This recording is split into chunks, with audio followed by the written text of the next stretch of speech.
Ternyata, dalam kehidupan kita sehari-hari, tanpa kita sadari, kita telah menerapkan manajemen risiko. Tahukah Anda, tanpa penerapan manajemen risiko, mungkin saja Anda tidak bisa menyaksikan tayangan ini.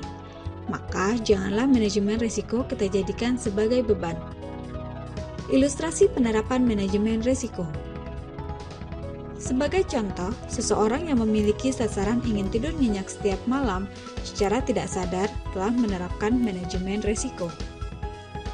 Membuat proses manajemen risiko sebagai berikut. Pertama, mendeskripsikan kondisi atau penetapan konteks. Kondisi internal sebagai berikut. Status single. Usia antara 20 tahun sampai dengan 40 tahun. Jenis kelamin laki-laki. Sehat atau sakit? Sehat. Sensitif terhadap nyamuk, panas, dan suara berisik. Kondisi eksternal sebagai berikut. Lokasi tinggal, perkotaan dalam perkampungan Betawi. Kondisi cuaca, panas. Kondisi lingkungan, berisik, kotor, berbau, berdebu, dan selokan yang tergenang. Kedua, menentukan hal-hal yang mungkin terjadi atau identifikasi resiko. Hal-hal yang dapat mengganggu sasaran atau keinginan untuk dapat tidur nyenyak, risikonya sebagai berikut. Risiko banyak nyamuk di dalam kamar, penyebab terjadinya sebagai berikut. A. Selokan yang tergenang. B. Tempat penampungan air tidak tertutup. C. Banyak baju yang tergantung di kamar. D. Kamar yang kotor. Risiko udara panas penyebab terjadinya sebagai berikut. A. Kamar tidak memiliki ventilasi. B. Tidak berfungsinya kipas angin atau AC. C. Kamar yang sempit dan banyak perabotan. Risiko berisik penyebab terjadinya sebagai berikut. A. Rumah dekat dengan jalanan. B. Tetangga membuat acara kawinan atau sunatan. C. Ada perbaikan rumah tetangga. Risiko sakit batuk penyebab terjadinya sebagai berikut. A. Terserang virus atau kuman penyakit. B. Kurang beristirahat. Ketiga, membuat pembobotan atau analisis risiko. Membuat analisa terhadap risiko yang berpotensi menggagalkan sasaran. Risiko banyak nyamuk di dalam kamar, analisa risikonya sebagai berikut. A. Faktor penyebabnya banyak, maka tingkat kemungkinan terjadinya tinggi. B. Sensitif terhadap nyamuk, tingkat pengaruh terhadap sasaran tinggi. Risiko udara panas, analisa risikonya sebagai berikut. A. Tingkat kemungkinan terjadinya udara panas rendah.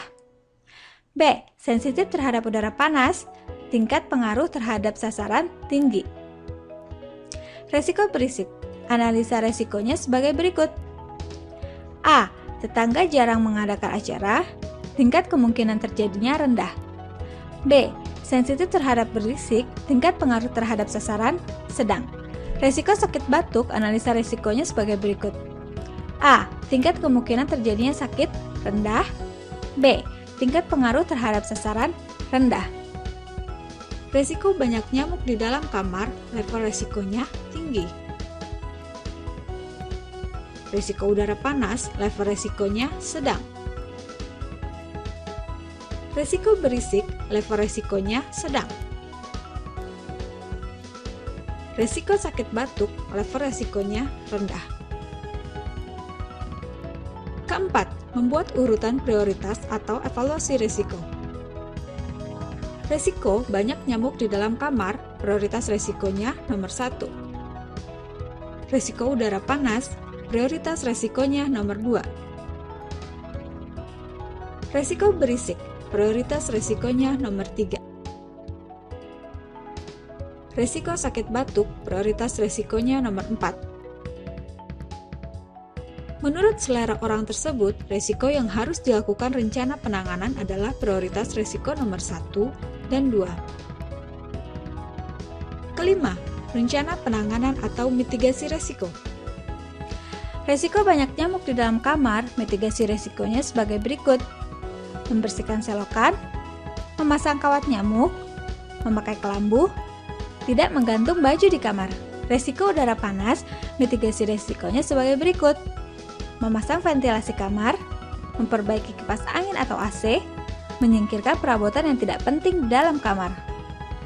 Hal yang perlu diperhatikan apabila telah dilakukan penanganan, namun resiko tersebut masih terjadi atau timbul resiko lain, misal berisik atau sakit, maka dilakukan penanganan untuk mengurangi dampak dari resiko tersebut.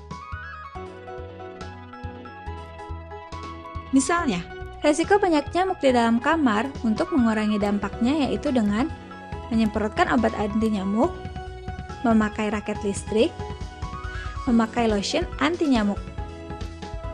Resiko berisik untuk mengurangi dampaknya yaitu dengan tidur memakai headset. Resiko sakit batuk untuk mengurangi dampaknya yaitu dengan minum obat. apabila terjadi resiko baru, maka kita harus melakukan mitigasi yang baru, sehingga mitigasi resiko ini harus dilakukan secara terus-menerus dan berkesinambungan. Dengan menerapkan manajemen risiko ini, maka sasaran ingin tidur nyenyak setiap malam dapat dicapai.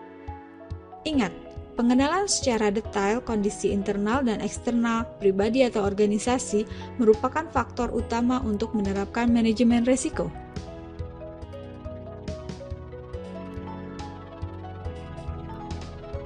Jadi, tanpa kita sadari dalam kehidupan sehari-hari, kita telah menerapkan manajemen risiko.